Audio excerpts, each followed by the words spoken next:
Grandma, they're sending you to a home today, and they said they're taking all your money first. My 8-year-old granddaughter whispered that in my ear while I was buttering her toast. I did not drop the knife. I smiled, kissed her cherub hair, and said, "Thank you for telling me, sweetheart." Inside, something old and sharp in me woke up.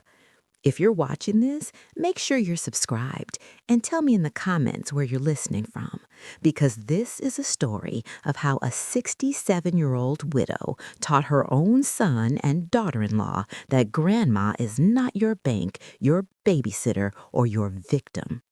My name is Margaret Sullivan. I'm 67 years old, a retired librarian, and a widow of 3 years.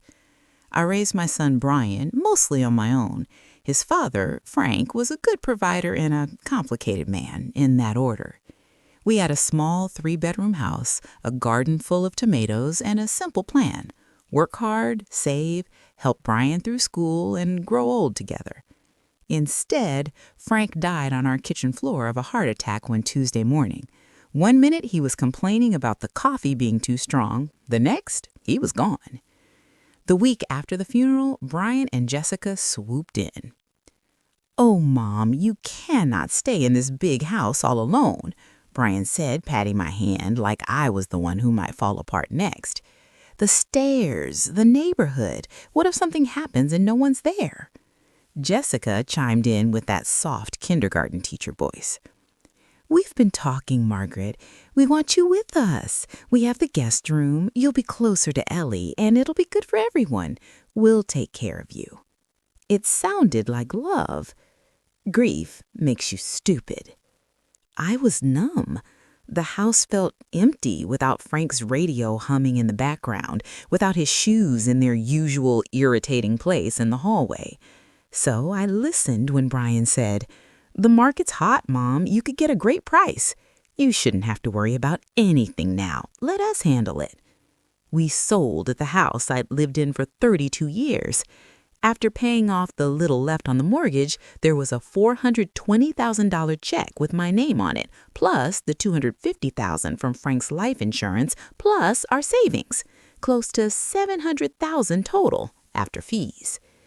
Brian and Jessica looked almost embarrassed when they suggested it. "If we used some of the money to pay off our mortgage and debts, we'd be able to give you such a stable, comfortable home. It would be for all of us, Mom." I signed. I trusted. They paid off their house, their credit card, Brian's lingering student loans. Then I moved into their guest room, which over the next 18 months turned into my bedroom, my office, my prison cell, depending on the day. Because life there looked like this: up at 6:30, making breakfast for everyone, walking Ellie to school, cleaning the house, because you love cleaning, Mom. You always say it calms you.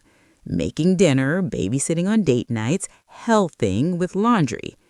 When I mentioned joining a book club again, Jessica would say, "Oh, Margaret, you're always so tired at the end of the day, and we need you here with Ellie in the evenings." When church friends called, "Mom's resting," Brian would say, taking the phone in the other room. "She gets confused with too many visits." Confused. That word should have been my first alarm bell. Instead, I told myself, they're just stressed. Times are hard. Families help each other. I was still telling myself that the morning my granddaughter Ellie climbed onto my lap and changed everything. It was a Thursday. I remember because Thursdays used to be date night for Brian and Jessica. They'd go out, I'd watch Ellie, and everyone pretended this was a fair trade and not free childcare. That morning, I was making toast. Ellie was at the table coloring a picture of a unicorn wearing sunglasses. Kids' imaginations are wild.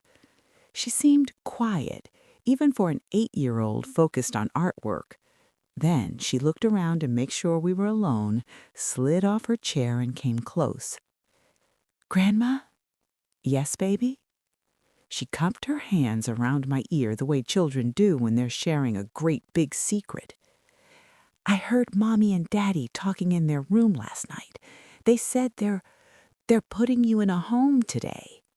My heart stuttered, but I kept spreading butter. "A home?" I said calmly. "What kind of home?" "One of those places where old people live." She swallowed hard. "They said you'd be sad at first, but it'll be easier to get your money if you're not here." "Daddy said that, Grandma. He said, once she's in the facility, we can get everything sorted out and finally breathe." She was whispering so fast the words tumbled over each other. I put the knife down because my hands were shaking. "Did they say when, sweetheart?" She nodded, eyes wide. "They said today after they run errands and you watch me. And Mommy said, just don't say anything to your grandma, okay? It'll only upset her." She looked like she'd disobeyed God himself by telling me. Tears welled in her eyes. "Am I in trouble?" I wiped my hands and pulled her into my arms so fast she squeaked.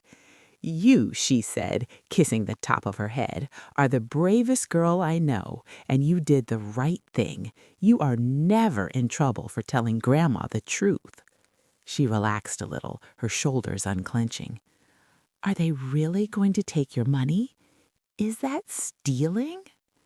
I took a big breath. "It is," I said, "but here's the thing about trying to steal from Grandma." I leaned in and lowered my own voice. "Sometimes Grandma sees it coming." Because here's what Brian and Jessica didn't know. When Frank died, I didn't tell them anyone about the extra account he'd opened in my name a few years before, just in case.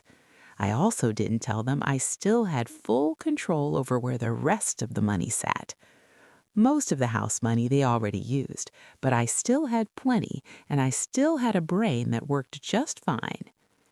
"Ellie," I said softly, "how would you like to help Grandma with a very important secret mission today?"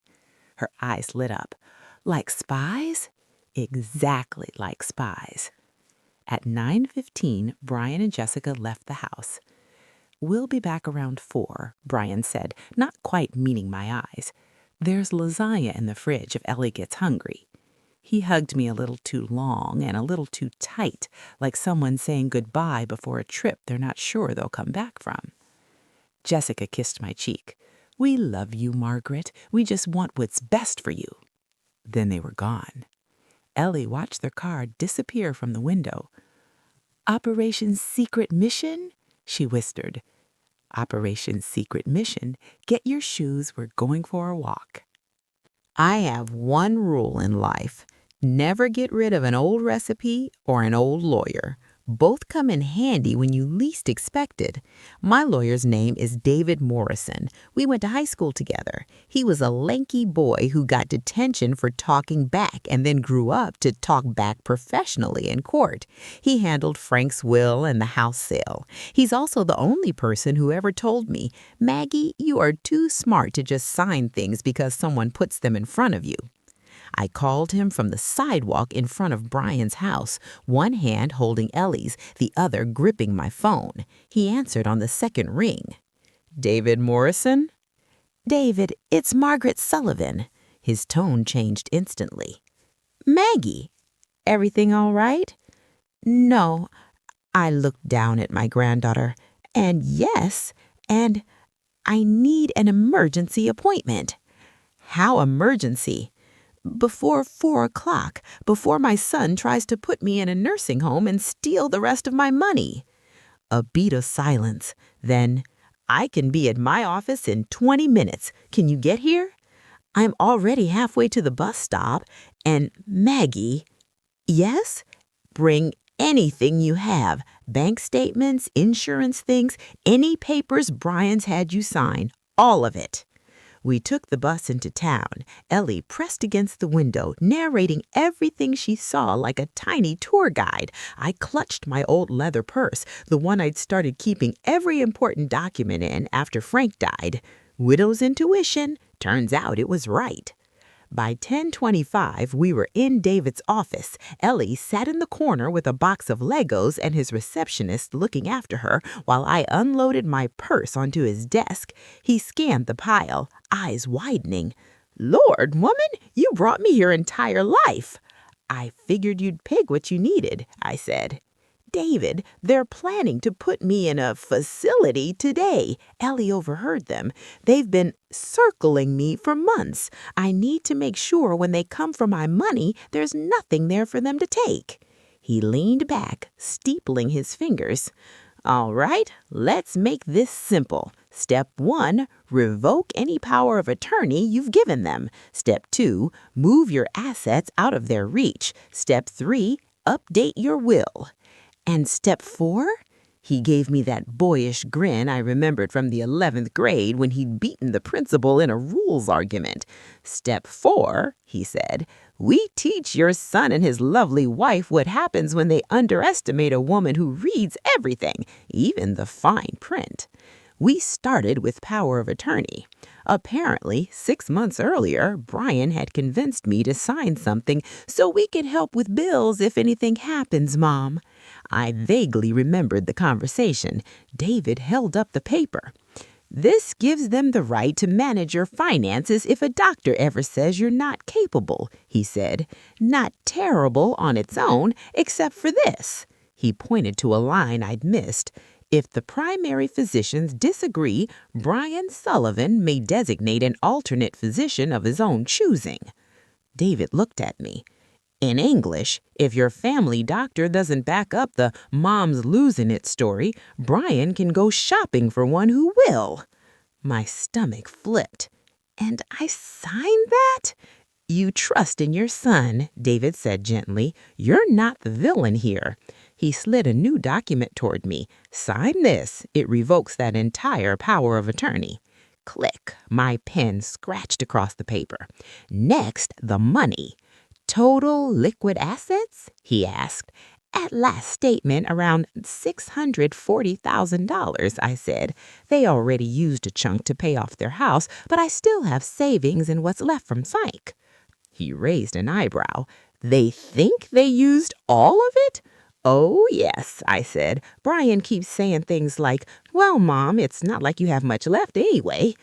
Good, David nodded. Surprise is our friend. He called my bank on speaker. This is attorney David Morrison calling with my client Margaret Sullivan present. We need to transfer all her remaining funds to a new institution and lock her existing accounts today. Janet, a woman I'd known from church for 20 years, said, Margaret, is everything all right? For the first time in a while, it's about to be, I said. Janet, I need to move everything, and I need you to flag any account my son or daughter-in-law has ever had access to. Janet hesitated. I'm looking at your file, and this is interesting. There was a request 2 weeks ago to add Brian as a co-signer on your main savings account. It's marked pending physician approval. I was actually going to call you about it today. David and I exchanged a look. Cancel it, David said smoothly. My client revokes all and all consents related to that request. Consider it done, Janet said. Margaret, come by today and we'll handle the rest in person. I hung up feeling something in my chest unclench. Step 3, the will. Right now, David said, flipping through the old documents, everything goes to Brian with a small education fund for Ellie. I stared at the papers. That was written when Frank was alive, I said, back when Brian was just my son, not whatever he is right now. What do you want? David asked. I didn't even have to think.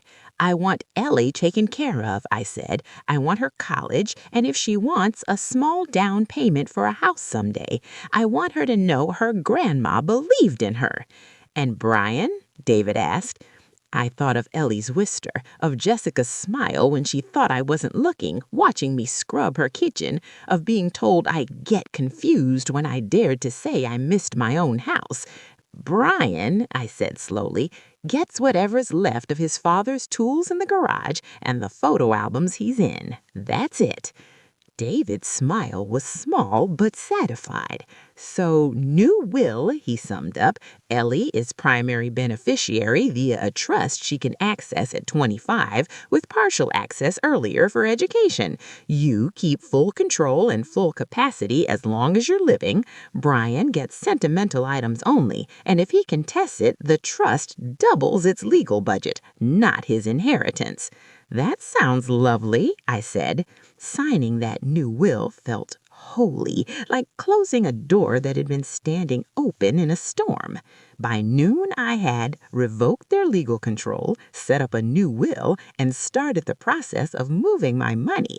I still had one more stop to make before they ran their little plan. Ellie and I walked straight from David's office to the bank. Janet met me in her glass-walled office. "So," she said, clasping her hands, "tell me about these changes you're making." I watched Ellie build a tower out of pens and sticky notes in the chair beside me while I explained. "That boy," Janet muttered, shaking her head when I mentioned the co-signer request. "I remember when he used to run through the church basement asking for extra cookies. Never thought he'd grow up to try to steal from his mama." "Grief changes people," I said. "Maybe," Janet said, "but greed finishes the job." In less than an hour, every cent I had was rehomed. A new bank, new account numbers, new online logins nobody knew but me and David. The old accounts remained technically open just long enough to keep Brian from getting phone alerts and realizing what I'd done. At 2:30, we took the bus home. "Do I have to pretend I don't know?" Ellie asked, crossing her legs on the seat. "For a little while," I said. "Can you do that?" "I can," she said solemnly. "This is like when we played statues and I had to stay frozen while Grandpa tried to make me laugh." I thought of Frank, spinning her in his arms, pretending his back didn't hurt. My throat tightened. "Yes," I said, "just like that." At home, I put a pot roast in the oven. If this was going to be my last evening in that house, I wanted it to smell like home, not like a fight. At 3:45, I called David again. "Showtime?" he asked. "7 o'clock," I said. "After dinner. Come in the front door. Bring copies of everything." "I'll be there." "And Maggie?" "Yes?" "Make them say it out loud." "What?" "The part where they tell you what they're planning to do. People like this always want to hear themselves talk. It'll help later." I smiled. "Oh," I said. "I was counting on that." At 4:10, the front door opened. "We're home," Brian shouted. "Something smells amazing." I wiped my hands and turned to see them in the kitchen doorway. Brian looked jumpy. Jessica had too much makeup on, the waterproof kind you wear when you expect to cry. "Lasagna seemed too heavy," I said lightly, "so I made pot roast. Sit, I'll fix you a plate." We ate like actors in a bad play. Jessica kept reaching for my hand and then thinking better of it. Brian pushed his potatoes around but barely swallowed anything. Ellie, bless her, chattered about a science project at school, keeping the room from collapsing under the weight of all the unspoken words. At exactly 6:58, when I was stacking plates in the sink, Brian cleared his throat. "Mom," he said, "could we talk in the living room, just the three of us?" Ellie started to speak. Jessica cut in quickly. "Ellie, honey, why don't you go watch your unicorn detective in our room for a little bit?" Ellie looked at me. I nodded and gave her a small smile. "It's okay, baby. Go see what your unicorn detective is up to." When she was gone, we sat, them on the couch, me in my usual armchair. The room smelled like pot roast and lemons and something metallic I realized later was fear. Brian rubbed his hands on his jeans. "Mom," he began, "you know we love you, right?" "If you have to start with that, I probably don't." He flinched. Jessica tried to take over. "We've been worried about you, Margaret. You've been forgetful lately." "Have I?" I tilted my head. "What have I forgotten?" "Well, you left the kettle on last week. And you almost fell on the stairs," Brian added quickly. "And the neighbor said you were out front in your slippers and said you looked confused." "Did she?" The neighbor in question had complimented my robe and asked for my banana bread recipe. Brian took a deep breath. "Mom, We visited a place today. It's called Shady Oaks Senior Living. It's beautiful. They have activities, nurses, 3 meals a day. We think it's time you move somewhere safer, somewhere with people your own age." There it was. "And my money?" I asked softly. "What happens to that while I'm playing bingo?" Jessica opened her mouth, closed it again. Brian forged ahead. "Well, we need to get some paperwork in order, a power of attorney, that sort of thing. We've already spoken to an attorney." "Oh?" I said. "Which attorney?" Brian faltered. Just someone I found online. Anyway, once everything's in place, we can handle all the stress for you. You won't have to worry about bills, accounts, any of that." Because I'd be living in a place where I can't cook my own food and walk outside whenever I want. "It's not like that," Jessica protested. "They have outings and music, and they said family can visit any time. And you'd be able to go on with your lives. No more old woman in the spare room, no more shared grocery bills, no more complications." Brian's eyes flashed. "That's not fair, Mom. We've taken care of you since Dad died. You should be grateful." Grateful. A clock ticked on the wall. I heard a car pass by outside. Somewhere upstairs, Ellie's cartoon theme song played quietly. "You know," I said, "it's the funniest thing." "What?" Jessica asked, voice tight. "How similar this conversation is to the one Ellie overheard last night." The silence that fell over that room was almost comical. Brian went white. Jessica's mouth dropped open. I mean, what are you talking about?" Brian stammered. "We'll tell her after dinner," I quoted. "Once she's in the facility, we can finally get everything sorted out and breathe." Those were your words, weren't they? And then Jessica said, "Don't tell anything to your grandmother. It'll only upset her." Jessica swallowed. "Margaret, you don't understand how much pressure we're under. The mortgage, Brian's student loans, Ellie's school fees." "Ah," I said, "there it is, the truth finally." At that exact moment, the doorbell rang. All 3 of us jumped. "I'll get it," I said. When I opened the door, David stood there with his briefcase, his ties slightly loosened. "Evening, Maggie," he said, loud enough for the living room to hear.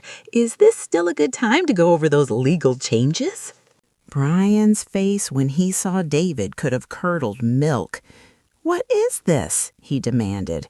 "Brian," I said pleasantly, "you remember David Morrison, don't you? He handled your father's will.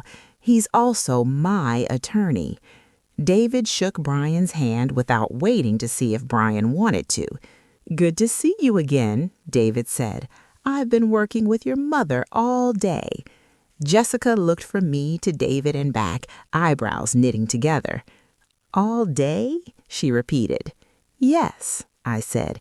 "It's been a busy one. We had a lot to undo."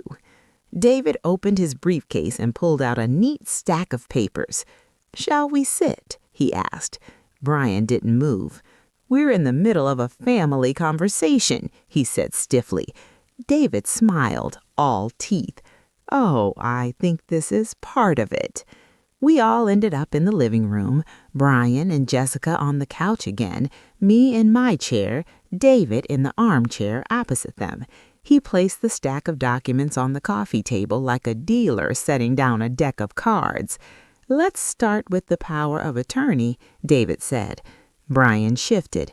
"I don't know what my mother told you, but that's between us as a family." David slid a paper toward him. "As of 10:42 this morning, all and any powers of attorney previously granted to you or Jessica have been revoked. The bank has been notified. The county clerk has been notified. You have 0 legal authority to make decisions, or your mother, about anything." Jessica reached for the paper. "This isn't right. We were just trying to protect her. She's getting forgetful. She leaves things on the stove. She cooked you dinner tonight without burning down the house," David said calmly. "She took 2 buses to my office. She sat through 3 hours of legal explanation and asked sharper questions than most of my younger clients. She's not confused. She's just done being your live-in maid." Brian's jaw clenched. "You can't talk to us like that. We're family." "Funny," I said softly. "When you add the word family to something, it usually means somebody's about to get exploited." David pulled out another set of papers. These are the bank transfer confirmations. Every account in your mother's name has been moved to a new institution. Your names are attached to none of them. Additionally, the bank flagged an attempted co-signer request you initiated 2 weeks ago. That's been canceled. Brian actually had the decency to look embarrassed. "I was just trying to make things easier," he muttered. "For whom?" I asked. No answer. "And now," David said, "the will." Silence fell again. Brian swallowed. "What about it?" "Maggie's old will left everything to you with a modest education fund for Ellie. That was written over a decade ago when your father was still alive, and everyone assumed you'd act in good faith. Given recent developments," he glanced at me. I nodded. "We've made a few changes." Jessica leaned forward, desperate. "Maggie, you wouldn't cut Brian out of your will. You love him. He's your son." "I do love my son," I said, "which is why I'm giving him the gift of consequences while I'm still alive to watch him learn from them." David slid a slim document in front of them. "In the new will," he said, "Ellie is the primary beneficiary. The bulk of Maggie's estate will go into a trust for her, to be accessed for education and later for housing or a business if she chooses.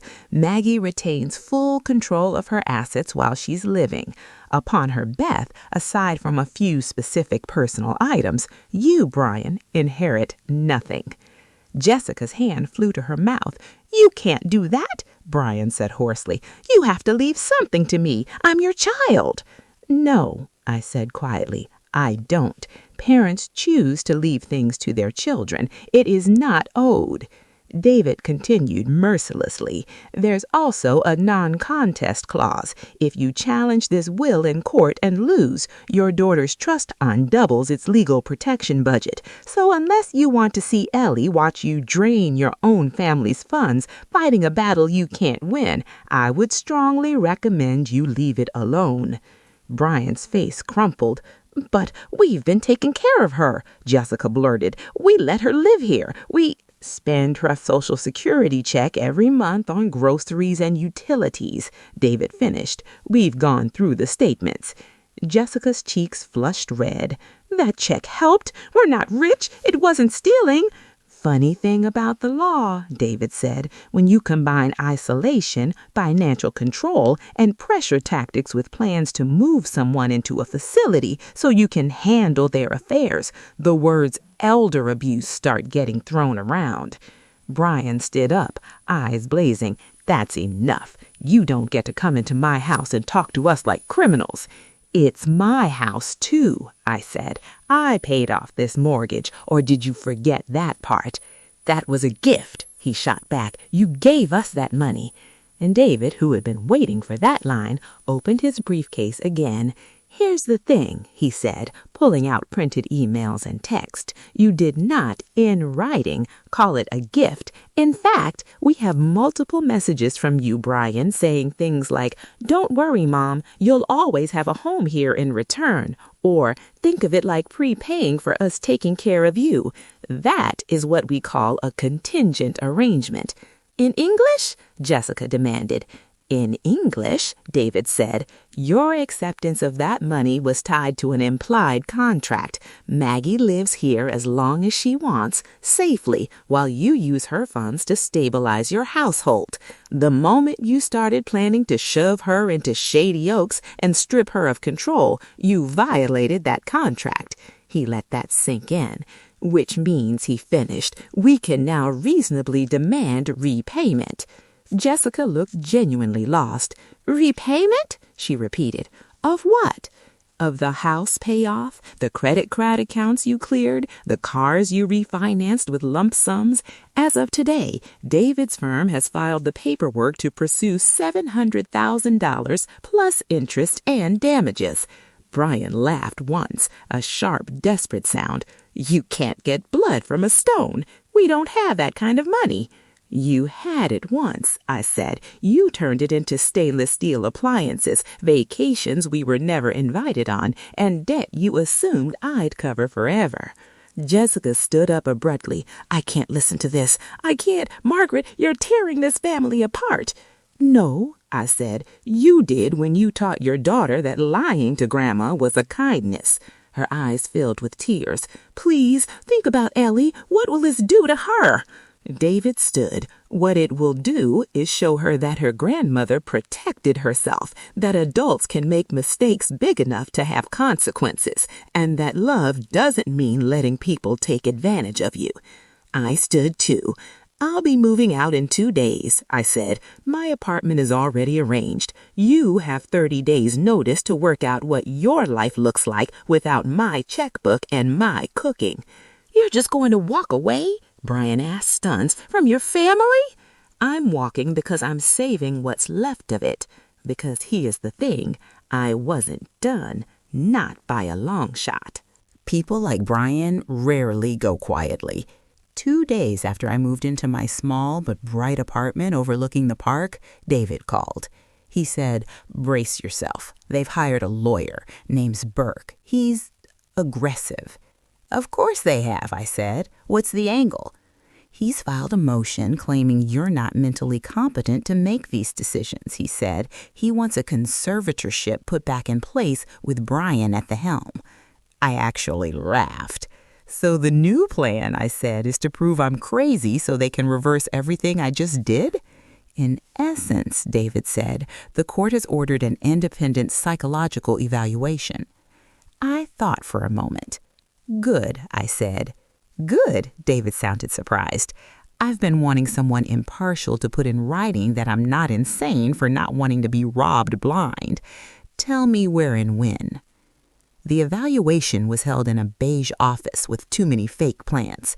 Dr. Patricia Coleman was in her 40s with sensible shoes and kind eyes. She explained the process. "I'll be asking you questions about your life, recent decisions, finances, and relationships," she said. "This isn't about taking anyone's side. It's about understanding your capacity to make choices." For 2 hours, she tested my memory, attention, language, reasoning. She asked me to subtract sevens from 100, remember lists of words, draw clock faces. I told her calmly and clearly why I'd moved my money, revoked power of attorney, and changed my will. "Do you understand that your son feels hurt by these choices?" she asked gently. "Yes, I also understand that he planned to benefit financially from having me classified as incompetent. That colors his hurt." "Do you ever feel confused about dates, lose time, hear or see things that aren't there?" "I sometimes forget why I walked into a room," I said dryly, "but I mostly chalk that up to being human, not insane." She smiled. "Do you feel you're making these decisions under pressure from your attorney or anyone else?" "I've spent most of my life making decisions based on what other people wanted. This is the first time I've done it based on what I want and need. David gives me options. I choose." When it was over, she shook my hand. "Mrs. Sullivan, I see no evidence of dementia, psychosis, or significant cognitive impairment. You are oriented, informed, and able to make rational, complex decisions. Whatever the court decides about the wisdom of those decisions, your capacity is not in question." "Would you mind writing that down in very long words? My son seems to respect documents more than his mother's voice." She did. "You'd think that would be the end of it. It wasn't." 3 days later, David called again. "Maggie," he said, "remember when I told you Burke hinted about other irregularities?" Yes," I said cautiously. "He's sniffing around Frank's life insurance," he said. "It made me curious, so I pulled the records." "And?" I asked. "Your husband," David said slowly, "had 2 policies. The one you know about, $250,000, and another purchased 5 years before he died for $1.5 million. I felt like I'd been dropped into cold water. "I only saw $250,000, I said faintly. "I know. According to the file, that's what you were told the total value was after fees and taxes, but the second policy had a different beneficiary." "Who?" I whispered. "Linda Moore," David said. "Ring any bells?" Linda Moore, pretty blonde, worked as Frank's assistant in the engineering firm, laughed too loudly for his joke at Christmas parties. I'd always told myself it was harmless. Apparently it wasn't. She got half? I asked, throat tight. Originally, David said. But here's where it gets weird. Your son handled the insurance paperwork after Frank's death. The records show that the checks were reissued. One to Linda for $750,000, one to you for $750,000. I sure as hell didn't see $750,000, I said. Where did it go? That, David said, is the million-dollar question. Or $750,000 in this case. Another betrayal? But this time my grief wasn't numbing me. It was gasoline on a fire. Find Linda, I said. I want to talk to her. It took David less than 48 hours. Linda Moore is now Linda Harris, he told me, married to an accountant, lives 3 states away, no children, and I called her. How'd that go? I asked. Strangely, said David, she thought you'd already talked to her, or rather she thought Brian had told you everything. I adjusted my glasses. Put her on Zoom, I said. When Linda's face appeared on my phone screen, she looked older, of course. We both did, but there was no mistaking her. Margaret, she said, voice shaky, I can't believe we're talking like this. I can, I said. I've been rehearsing this conversation for 2 days. Let's start simple. How much money did you get from Frank's insurance? Her eyes flicked off screen, then back. $750,000, she said. Brian told me that was the correct amount, that you'd gotten your half. I got $250,000, total. She blinked. That can't be right. He showed me the paperwork. He said you were having a hard time with the idea that Frank left money to someone else and that it was kinder not to tell you. How kind of him, I said, every word bitter. Margaret, Linda said, tears now spilling down her cheeks, I never wanted to hurt you. Frank told me he was going to change the policy back before he died. We had ended things. We were stupid, and then we got scared. He said you'd been his wife for 30 years, and he wanted you taken care of. I assumed that's what happened. David cleared his throat. Linda, he said, do you have any documentation from Brian? Emails, letters, anything where he instructed you about the money? She nodded miserably. I kept everything. I felt so guilty. I still do. My husband knows about the affair and about the money. He's been telling me for years that we should come clean. Send it all, David said gently, to me. Every message, every document. This isn't just about guilt anymore. It's about fraud. After the call, I sat in my little apartment, looking out at the park and letting myself be sad. For Frank, for the marriage I thought I had, for the girl I used to be who trusted so blindly. And then I stopped being sad, and I got angry. My husband had cheated, my son had stolen, and now my son had the nerve to act like I was the unreasonable one for protecting myself. I called David back. I want to press charges, I said, whatever we can. Insurance fraud, elder abuse, theft, all of it. You're sure? He asked. Very, I said. If I don't draw a line now, there will be nothing left for Ellie, not just money. I don't want her growing up thinking this is normal. Court is not like on television. There are no traumatic, I object moments or surprise witnesses running in at the last minute. It's a lot of waiting in hallways with bad coffee and nerves. But when our day came, I wore my best navy dress, the one with tiny flowers. I pinned my hair up, put on lipstick, and told my reflection, you are not here as a victim. You are here as a plaintiff. The case had 2 parts: civil, recovering misused funds, voiding any contracts made under duress; criminal, insurance fraud and financial exploitation of an elder. Brian looked smaller than I remembered, standing at the defense table in a suit that didn't quite fit. Jessica sat behind him, white-knuckled, gripping a tissue. Ellie was at school, thank God. Burke, their lawyer, painted a picture of devoted adult children out of their depths. My client and his wife simply wanted to protect Margaret, he said. Any financial decisions Ryan made after Frank's death were to simplify matters. If mistakes were made, they were out of ignorance, not malice. David stood. With respect, he said, if ignorance can fill out forged forms, reroute checks, and pressure an elderly woman to sign away her autonomy in secret, then we've underestimated ignorance. He laid out the timeline.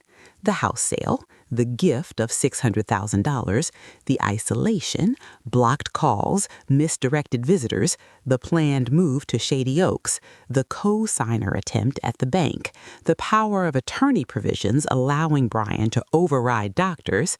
Then he played Linda's emails. One in particular made the judge's eyebrows climb toward his hairline. Brian, I still feel uncomfortable keeping this much money.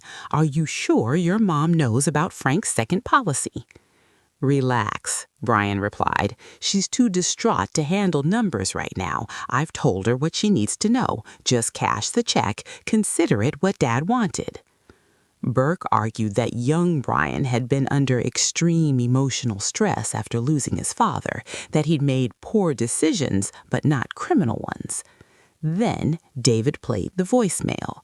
I hadn't wanted to listen to it again, but he insisted.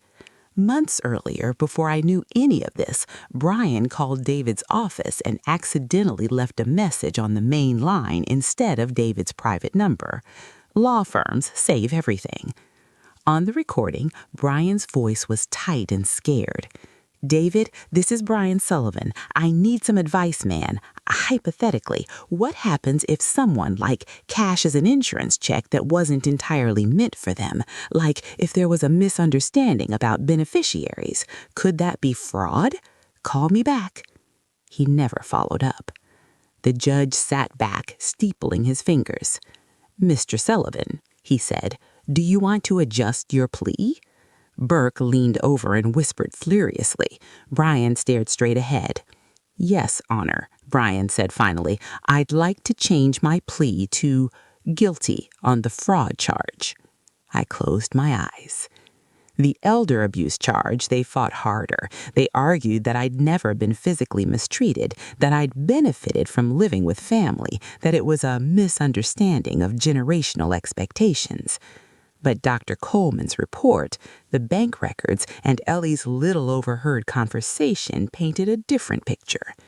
In the end, the judge spoke directly to Brian. Your mother is not senile. She is not confused. She is not your ward. She's a competent adult whose trust you violated. You manipulated legal tools meant to protect vulnerable elders in order to access her assets. That is exactly the kind of behavior these laws exist to punish. He sentenced Brian to 18 months in a minimum security facility, 5 years probation, mandatory restitution, $750,000 over time, including the missing insurance money, penalties, and my legal fees. Jessica was not charged criminally, but she was ordered to complete a financial literacy and elder care ethics program, participate in family counseling with Ellie. When we left the courtroom, Jessica caught up to me in the hall. Her mascara had run. She looked 10 years older. Margaret, she said, voice raw, please, I know what we did was wrong. I know. But Brian, he's still your son. Yes, I said quietly, and that's why I didn't push for a longer sentence. She blinked. Could you have? I could have asked, I said. The prosecutor would have listened, but sending your daughter's father to prison for 10 years wouldn't fix what's broken. 18 months might give him time to think about who he wants to be when he walks back out. She gripped the strap of her purse. Will you see him?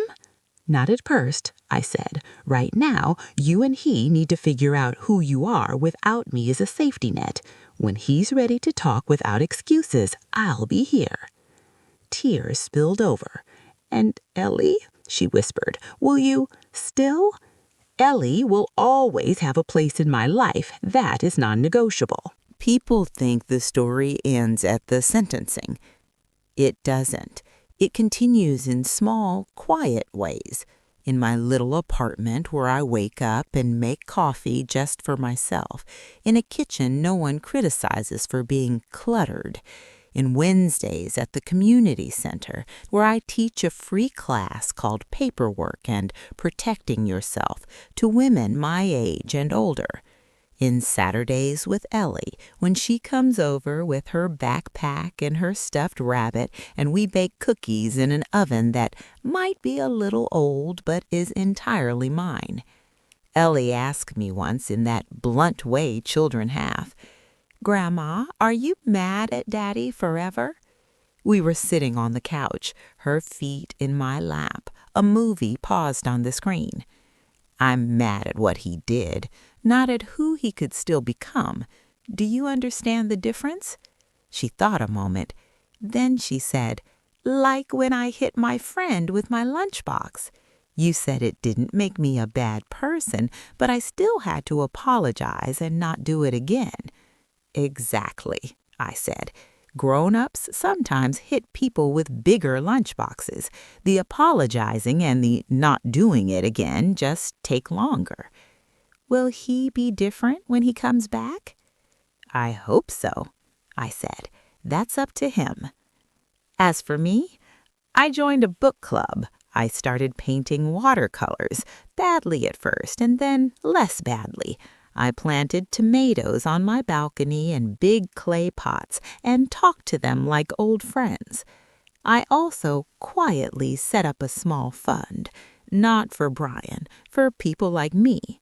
People whose children see them as problems to manage and assets to access. I put a portion of the restitution payments there when they start arriving, along with some of the recovered insurance money. The goal is simple. Help one person at a time get a second opinion before they sign their life away. If you're listening to this thinking, my daughter keeps handling my mail, my son jokes about putting me in a home, my daughter-in-law rolls her eyes when I ask about the bills, please hear me. You are not paranoid for wanting clarity. You are not selfish for wanting security. You are not crazy for wanting to read your own papers and have your own accounts. Being kind doesn't mean being a doormat. Being a grandmother doesn't mean being a wallet. Being older doesn't mean your brain belongs to your children. 18 months later, on a rainy Tuesday, my phone rang. Mom. It was Brian. He sounded smaller, quieter. How are you? I asked. Out, he said. We're staying with Jessica's sister for a while. I'm working at a hardware store, part-time. He cleared his throat. I watched a lot of your court recordings, read all the files David sent over. It was rough. Growth is usually, I said. I was so angry at you, he blurted, for a long time. I told myself you'd ruined my life. Then I started meeting guys inside whose parents had actually abused them, whose families had stolen from them, and I realized. He trailed off. Realized what? I asked gently. That I was in there because I stole from the only person who never gave up on me, he said quietly. I don't expect you to forgive me. I just needed to hear your voice. I looked out the window. The park trees were dripping with rain. A woman about my age was walking a small dog in a bright red raincoat. The world had kept turning while we tore ours apart. Forgiveness, I said slowly, is not a switch I flipped for your comfort. It's a process I walk through for my own sanity. I'm somewhere in the middle of that walk. He let out a breath that sounded almost like a sob. Can I prove to you that I'm changing? Not with words, with time. Yes, but understand this. I will never, ever again put you between me and my safety. I'll meet you halfway, but I'm standing on my own feet now. I get it. And Mom, yes, thank you for drawing a line, for making it so I couldn't get away with it. I hate what it cost, but I think you might have saved me. I hung up and stared at my reflection in the dark TV screen. Wrinkles, gray hair, smile lines, a determined set to my jaw. Not a victim. A woman who finally stopped apologizing for taking up space in her own life. If you've listened this far, thank you. If this reminded you of something in your own family, maybe something you've never said out loud, know this. You are allowed to say no. You are allowed to ask questions. You are allowed to protect your home, your heart, and your bank account. Tell me in the comments where you're listening from, and if you feel comfortable, share a piece of your story. You never know who might you help feel less alone. And don't forget to subscribe if you want more stories like this, because your voice and your choices matter.